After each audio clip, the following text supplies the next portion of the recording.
Mulheres que correm com os lobos. Clarissa Pinkola Estes. Capítulo 15. Agir como sombra. Canto hondo, o canto profundo. Agir como sombra significa ter um toque tão suave, um passo tão leve, que torne possível uma movimentação livre pela floresta, observando sem ser observada. A loba segue como sombra qualquer um ou qualquer coisa que passe pelo seu território. É sua maneira de colher informações. É o equivalente de manifestar-se, transformar-se em algo como fumaça, para voltar a se manifestar. Os lobos conseguem deslocar-se com a máxima delicadeza. O ruído que produzem é semelhante ao de Los Angelos tímidos, dos anjos mais tímidos. Primeiro eles recuam e seguem como sombra a criatura que lhes desperta a curiosidade. Depois de repente aparecem adiante da criatura, espiando com um olho dourado e metade da cabeça por trás de uma árvore. Subitamente o lobo dá a volta e desaparece num borrão de coleira branca e rabo empinado, só para voltar a surgir às costas do desconhecido. Isso é agir como sombra. A mulher selvagem vem agindo assim com as mulheres humanas há anos. Ora temos um vislumbre dela, ora ela volta a ficar invisível. No entanto, ela aparece tantas vezes na nossa vida e sob formas tão diferentes que nos sentimos cercadas por suas imagens e seus impulsos. Ela nos chega em sonhos ou em histórias, pois quer ver quem somos e se já estamos prontas para nos reunir a ela. Se ao menos olharmos para as sombras que lançamos, veremos que elas não são sombras humanas, bípedes, mas que têm o lindo formato de algo livre e selvagem. Estamos destinadas a ser residentes permanentes no seu território, não apenas turistas, pois provimos dessa terra. Ela é ao mesmo tempo nossa terra natal e nossa herança. A força selvagem da psique da alma está nos seguindo como sombra por algum motivo. Há um ditado dos tempos medievais que diz que se você está em processo de descida, sofrendo a perseguição de uma grande força, e se essa força conseguir agarrar a sua sombra, você também irá se transformar numa força por si mesma. A grande força selvagem das nossas próprias psiques quer pôr sua pata na nossa sombra, afirmando dessa forma que lhe pertencemos. Assim que a mulher selvagem prender nossa sombra, voltamos a nos pertencer. Sentimos-nos no nosso ambiente e na nossa terra natal de direito. A maioria das mulheres não receia que isso ocorra. Na realidade, elas anseiam por essa reunião. Se elas pudessem, neste exato instante, encontrar o covil da mulher selvagem, elas mergulhariam direto nele e saltariam felizes para o colo dela. Elas só precisam ser orientadas na direção certa, que é sempre para o fundo do nosso próprio trabalho, o fundo da nossa própria vida interior, o fundo do túnel que leva ao covil. Começamos nossa procura do selvagem, quer ainda menina, quer já adultas, porque no meio de alguma empreitada selvática sentimos a proximidade de uma presença selvagem a nos dar apoio. Talvez tenhamos visto seu rastro atravessando a neve solta num sonho. Ou, em termos psíquicos, percebemos um galinho quebrado aqui e ali, seixos virados de modo que seu lado úmido estivesse voltado para cima. E soubemos que algo de abençoado havia cruzado nosso caminho. Dentro da nossa psique pressentimos ao longe o som de uma respiração conhecida. Sentimos tremores no chão e soubemos no nosso íntimo que algo de poderoso, alguém importante, alguma liberdade selvagem dentro de nós estava se movimentando. Não poderíamos nos afastar dela, mas sim acompanhá-la, aprendendo cada vez a saltar, a correr, a seguir como sombra tudo que por acaso chegasse ao nosso território psíquico. Começamos a seguir a mulher selvagem como sombra, e ela retribuiu carinhosamente, também nos seguindo como sombra. Ela uivou e nós tentamos responder, mesmo antes de nos lembrarmos de como se falava sua língua, e mesmo antes de sabermos exatamente com quem estávamos falando. E ela esperou por nós e nos incentivou. Esse é o milagre da natureza selvagem e instintual que trazemos dentro de nós. Sem o conhecimento pleno, já sabíamos. Sem a visão total, compreendíamos que uma força amorosa e milagrosa existia para além dos limites do ego em si. Quando criança, o Paul Whitley escreveu a seguinte mensagem acerca da reconciliação com o poder selvagem. Quase ao anoitecer levei a menina que não vê, um pouco pela floresta dentro, onde estava escuro e havia sombras. Levei-a até uma sombra, que vinha na nossa direção. A sombra tocou-lhe o rosto, com seus dedos de veludo. E agora também a menina veio a gostar das sombras, e o medo que existia passou. Tudo que as mulheres foram perdendo pelos séculos afora pode ser encontrado de novo se seguirmos sua pista nas sombras. E acendamos uma vela Guadalupe, pois esses tesouros perdidos e roubados ainda lançam sombras nos nossos sonhos noturnos, nos sonhos diurnos da nossa imaginação, em histórias muito antigas, na poesia e em qualquer momento de inspiração. As mulheres por todo o mundo, a sua mãe, a minha, você e eu, a sua irmã, a sua amiga, as nossas filhas, todas as tribos de mulheres ainda desconhecidas. Todas nós sonhamos com o que está perdido, com o que em seguida irá surgir do inconsciente. Todas sonhamos os mesmos sonhos no mundo inteiro. Nunca ficamos sem o mapa. Nunca ficamos sem poder contar com a outra. Nós nos unimos através dos sonhos. Os sonhos são compensatórios. Eles fornecem um espelho para a visualização do inconsciente profundo, que com grande frequência reflete o que está perdido e o que ainda é necessário para a reparação e o equilíbrio. O inconsciente produz constantemente imagens ilustrativas. Portanto, como o lendário continente perdido, a selvagem terra dos sonhos ergue-se do nosso corpo adormecido. Ergue-se gotejante e fumegante para criar o abrigo da terra natal para todas nós. Trata-se do continente do nosso conhecimento, a terra do nosso self. E eis o que sonhamos. Sonhamos com o arquétipo da mulher selvagem. Sonhamos com a reunião. Nascemos e renascemos desse sonho todos os dias e criamos a partir da sua energia o dia inteiro. Nascemos e renascemos noite após noite desse mesmo sonho selvagem e voltamos à luz do dia com um pelo áspero na mão, com as solas dos pés negras de terra molhada, com o cabelo cheirando a mar, a floresta ou a fogão de lenha. É vindo dessa terra que voltamos para nossas roupas, para nossas vidas do dia a dia.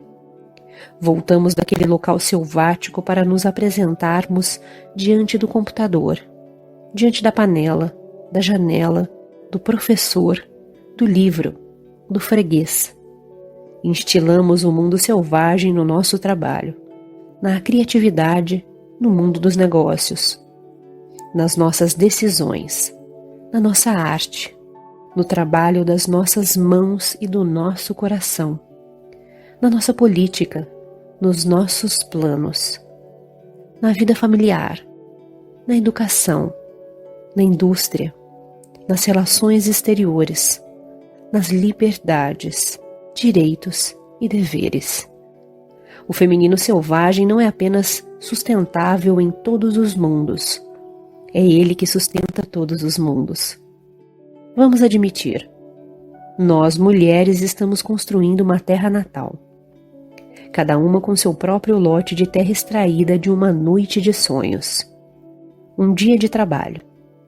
Estamos espalhando essa terra em círculos cada vez mais amplos. Bem devagar. Um dia ela será uma terra contínua, uma terra ressuscitada de volta dos mortos. Mundo della Madre, a terra natal psíquica, que coexiste e é equivalente em todos os mundos. É um mundo feito da nossa vida, dos nossos gritos, do nosso riso, dos nossos ossos. É um mundo que vale a pena criar, no qual vale a pena viver. Um mundo em que predomina uma sanidade honesta e selvagem. Quando pensamos em recuperação, podem vir à nossa mente pás mecânicas ou carpinteiros, a restauração de uma antiga estrutura. E é esse o emprego moderno desse termo. No entanto, o significado mais antigo é o seguinte. A palavra reclamation vem do francês antigo réclamer, que significa chamar de volta o falcão que se deixou voar. Isso mesmo, fazer com que algo do mundo selvagem volte ao ser chamado. Pelo seu significado, ela é, portanto, uma palavra excelente para nós. Estamos usando as vozes da nossa mente, da nossa vida e da nossa alma para chamar de volta a intuição, a imaginação, para invocar a mulher selvagem, e ela aparece. As mulheres não podem fugir a isso. Se for preciso haver uma mudança, nós somos essa mudança. Nós temos dentro de nós la que sabe, aquela que sabe. Se quisermos mudanças internas, cada mulher deverá empreender a sua. Se quisermos que haja mudanças no mundo, nós, mulheres, temos nossos próprios meios de ajudar a realizá-las. A mulher selvagem sussurra as palavras e os meios, e nós obedecemos. Ela esteve correndo, parando e esperando para ver se vamos alcançá-la. Ela tem algo, tem muitas coisas a nos mostrar. Por isso, se você estiver a um passo de escapar, de assumir riscos, se ousar agir de modo proibido, procure cavar para encontrar os ossos enterrados mais fundo, fazendo frutificar os aspectos naturais e selvagens da mulher, da vida, dos homens, das crianças, da terra. Use seu amor além dos seus bons instintos para saber quando rosnar, quando atacar, quando aplicar um golpe violento, quando matar, quando recuar, quando ladrar até a madrugada. Para viver o mais próximo possível da força espiritual selvagem, a mulher precisa sacudir mais a cabeça, ser mais exuberante, ter mais faro na sua intuição, ter mais vida criativa, enfiar mais a mão na massa, ter mais solidão, ter mais companhia de mulheres, levar uma vida mais natural, ter mais fogo, elaborar mais as palavras e as ideias. Ela precisa de um maior reconhecimento por parte das suas irmãs, de mais sementes, mais rizomas, mais delicadeza com os homens, mais revolução na vizinhança, mais poesia, mais descrição de fábulas e fatos do feminino selvagem, mais grupos de costura terroristas e mais uivos, muito mais canto hondo, muito mais canto profundo. Ela precisa sacudir o pelo, percorrer as trilhas conhecidas, afirmar seu conhecimento instintivo. Todas nós podemos afirmar pertencer ao antigo clã das cicatrizes, ostentar orgulhosas as marcas de combate do nosso tempo, escrever nossos segredos nas paredes, não aceitar sentir vergonha, abrir o acesso à saída. Não vamos nos desgastar com a raiva, Pelo contrário, vamos extrair forças dela. Acima de tudo, sejamos espertas e usemos nossos talentos femininos. Tenhamos em mente que não se pode esconder o que há de melhor. A meditação, a instrução, todas as análises de sonhos, todo o conhecimento dos verdes campos divinos não tem nenhum valor se forem guardados para a própria pessoa ou para uma dúzia de escolhidos. Portanto, apareça. Apareça onde quer que esteja. Deixe pegadas fundas porque você pode fazer isso. Seja velha na cadeira de balanço que embala uma ideia até que ela volte a remoçar.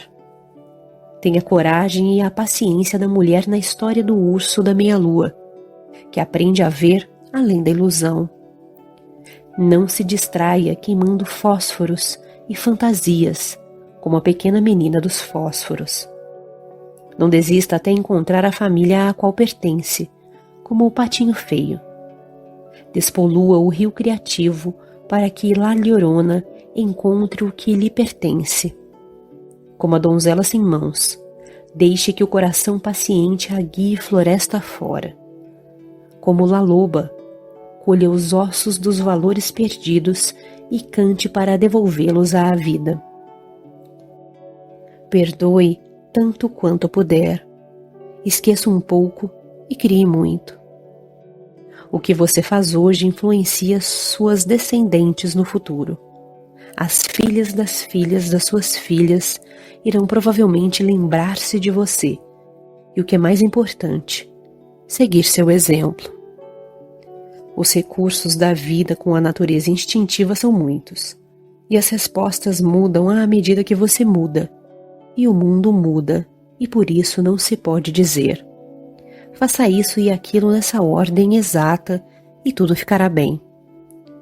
No entanto, durante toda a minha vida, sempre que encontrei lobos, tentei decifrar como conseguem viver, na maioria das vezes, em tamanha harmonia.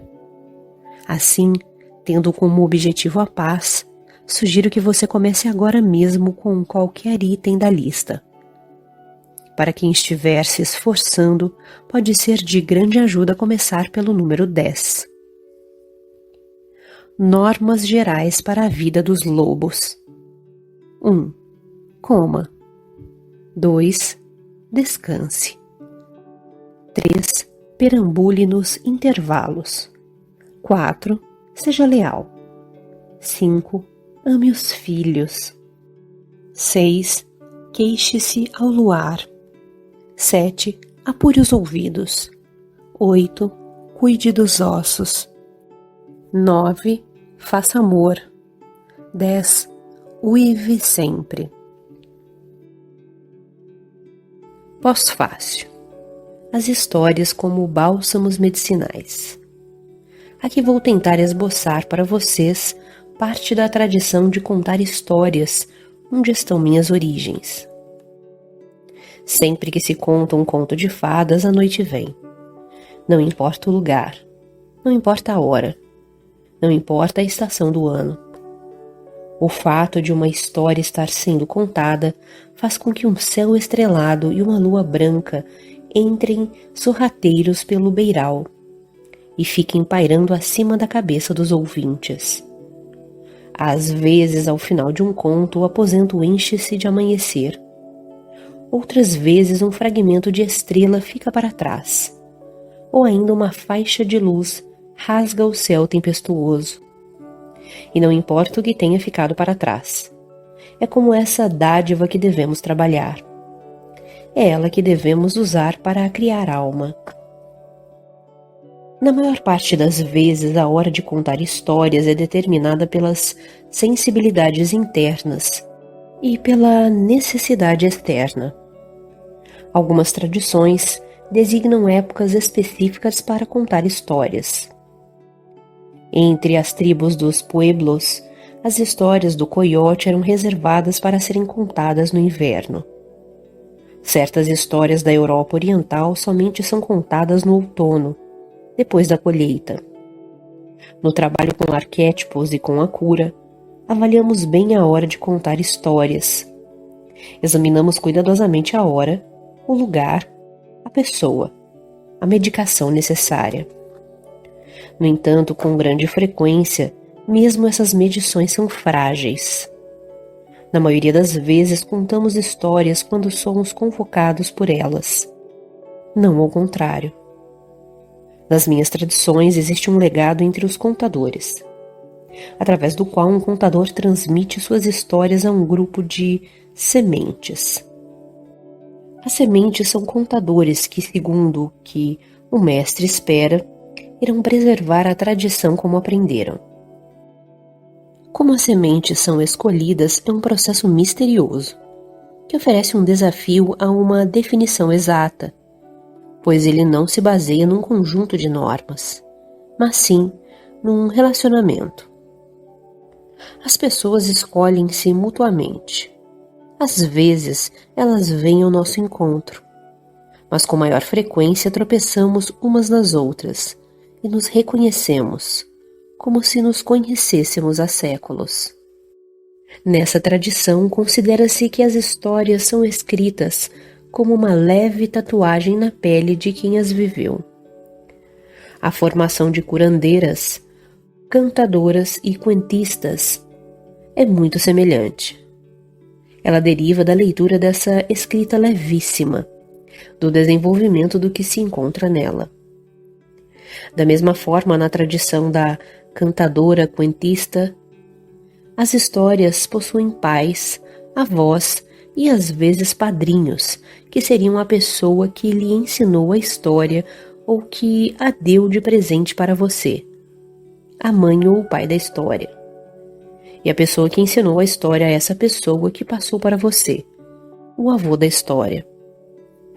Na minha opinião, é assim que deveria ser. Fornecer os créditos da história é muito importante, pois mantém o vínculo genealógico.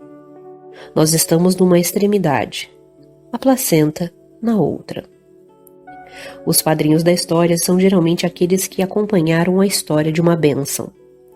Às vezes é muito demorado o relato dos antecedentes da história, antes que cheguemos à história em si. Essa listagem da mãe e da avó da história não é preâmbulo longo e enfadonho, mas é sim temperada de pequenas anedotas. A história mais longa que se segue fica sendo, então, como um segundo prato. Contar histórias é trazer-a à baila, trazer-a à tona. Não é uma atividade inútil. Embora haja o intercâmbio de histórias, quando duas pessoas trocam histórias como presentes mútuos, na maior parte dos casos elas chegaram a se conhecer bem. Desenvolveram um relacionamento de parentesco, se ele já não existia. E é assim mesmo que deve ser. Apesar de algumas pessoas usarem as histórias apenas para diversão, no seu sentido mais antigo, as histórias são uma arte medicinal. Existem os que foram convocados por essa arte medicinal. E as melhores, na minha opinião, são os que se deitaram com a história e descobriram dentro de si mesmos e em profundidade todas as partes que se harmonizavam. Ao lidarmos com as histórias, estamos trabalhando com a energia arquetípica, que é muito parecida com a eletricidade. Ela pode animar e iluminar. Mas no local errado, na hora errada e na quantidade errada, como qualquer medicamento pode produzir efeitos nem um pouco desejados. Às vezes, pessoas que coletam histórias não percebem o que estão pedindo quando querem saber uma história dessa dimensão. Os arquétipos nos modificam. Se não houver modificação, então não houve nenhum contato real com o arquétipo. Transmitir uma história é uma responsabilidade muito grande. Temos de nos certificar de que as pessoas estejam preparadas para as histórias que contam. No caso dos melhores contadores que conheço, as histórias crescem das suas vidas como raízes fazem crescer a árvore. É que as histórias os criaram, transformando-os no que eles são. É fácil notar a diferença. Sabemos logo quando alguém criou uma história e quando a história criou alguém. É deste último caso que trata a minha tradição. Pode acontecer de um desconhecido me pedir uma das histórias que estive escavando e modelando durante anos. O relacionamento é tudo. Como guardiã dessas histórias, posso dá-las ou não. Isso não depende de nenhuma lista de pré-requisitos específicos, mas de uma ciência da alma, de acordo com o dia e com o relacionamento.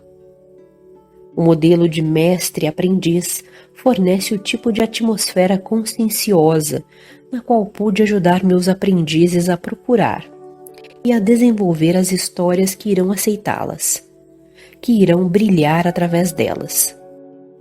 Não ficar simplesmente na superfície do seu ser como bijuteria barata. Há muitos tipos de possibilidade. Poucos são fáceis. Os mais difíceis são muito mais numerosos. Positivamente na história ou no bálsamo medicinal, somos capacitadas pelo volume do self que estamos dispostas a sacrificar para investir nela. Na tradição da cantadora, como na tradição da Mesemundok, existe o que se chama de la invitada, a convidada, ou a cadeira vazia a cada vez que a história é contada. Às vezes, durante o relato de uma história, a alma de uma das ouvintes ou de mais de uma vem sentar-se ali, por ser essa a sua necessidade. Embora eu possa ter material para toda uma noite, muitas vezes altero esse material para ajudar o espírito que veio para a cadeira vazia, ou para brincar com ele. A convidada sempre exprime as necessidades de todas. Costumo estimular as pessoas a fazer sua própria escavação da história, pois as juntas arranhadas, o fato de dormir na terra fria, a procura na escuridão e as aventuras pelo caminho valem tudo. É preciso que haja um pouco de sangue derramado em cada história, se quisermos que ela tenha função balsâmica. Espero que vocês saiam e deixem que as histórias lhes aconteçam, que vocês as elaborem, que as reguem com seu sangue, suas lágrimas e seu riso, até que elas floresçam, até que você mesma esteja em flor. Então você será capaz de ver os bálsamos que elas criam, bem como onde e quando aplicá-los. É essa a missão, a única missão.